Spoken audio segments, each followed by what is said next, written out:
السلام علیکم ورحمت الله وبرکاتہ. دوستانو، د خپل بچو تربیت څنګه پکار دی؟ نن سبا ډیر مشران د خپل بچو نه تنګ دي. چیرې زما بچی خبره نه مني، ولې چې د هغې صحیح تربیت نه شوی. عزتمندو، د خپل بچو صحیح تربیت پکار دی. او دا نن سبا چې کم حال دی، دا فحاشي ده، اوریاني ده، د هر بچی سره چې کم دی غټ موبایل دی، د هغې څومره نقصانات دي. راځئ د مولانا صاحب چې کوم دی انتهایی د زړه نه بیان کړی دی، هغه را سره ټول په شریکه وه. قافله روانه ده، مشهوره واقعه ده. دې مور غریبې له د تربیت چل نه ورسي. الله اولاد را کړی دی، خو موږ سره خو قدر نشته که نه. المال والبنون زینت الحیات الدنیا، دا قدر دی.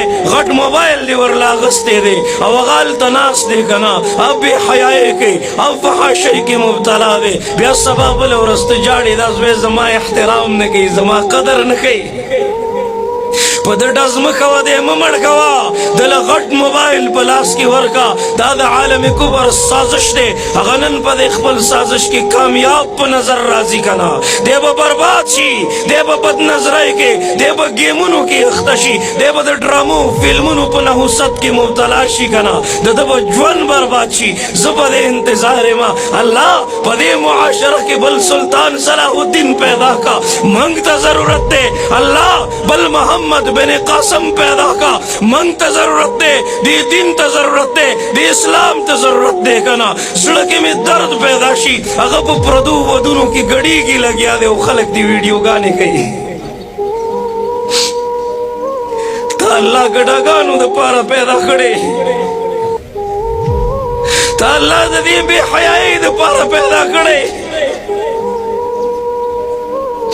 چې داسې ورته ګورم د پیغمبر امتی په نظر نه راځي. لباس یې وګوره، ویښته یې وګوره، وزقته ناسته ولاړه مجلس سوسایټي وګوره. دا جهالت به تر کمي.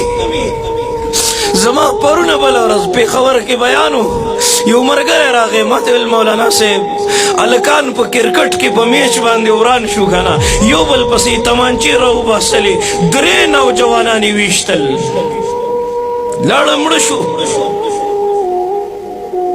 د یو اودسونو په لوټه باندې 2 کسان مړه شو. ښه بله ورځ د کیکر په یو ونه باندې جګړه وه او په هغې ونه باندې مړي وشو. ښه ونه په ځای باندې ولاړه ده، څوک جیل ته لاړو او څوک قبر ته لاړو که نه. ای پښتونه، ای مسلمانه، ته به تر کمې د غفلت په خوب ودی، را بیدار شه. کاش چې دا غیرت تا په ختم نبوت استعمال کړی وی.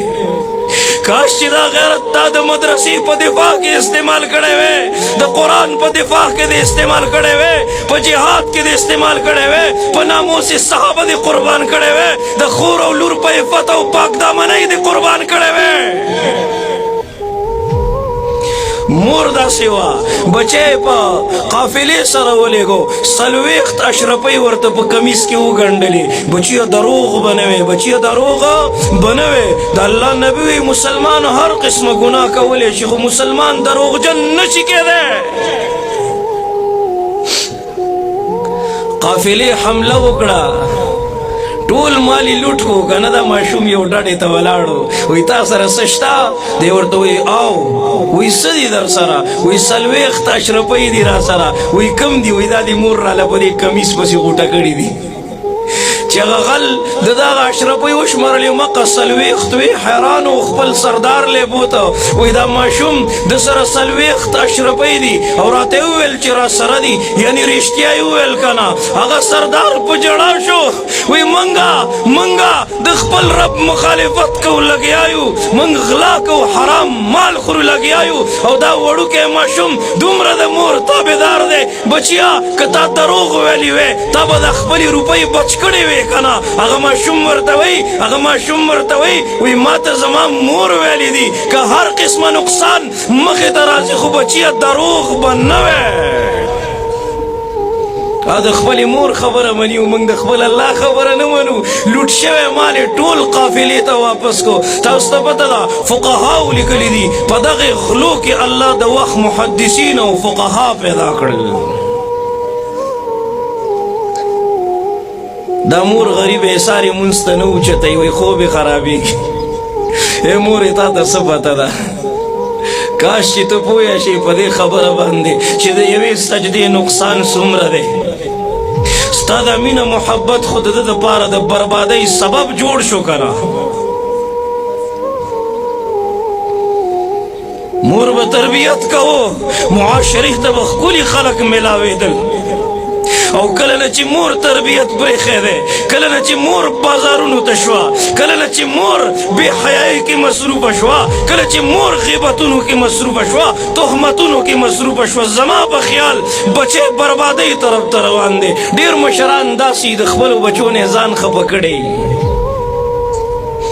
د هغې خفګان سله څه میلاو شي، نورم برباد شي. هغه نورم د غفلت او غلطه سوسایټي او غلط ماحول ته لاړ شي که نه.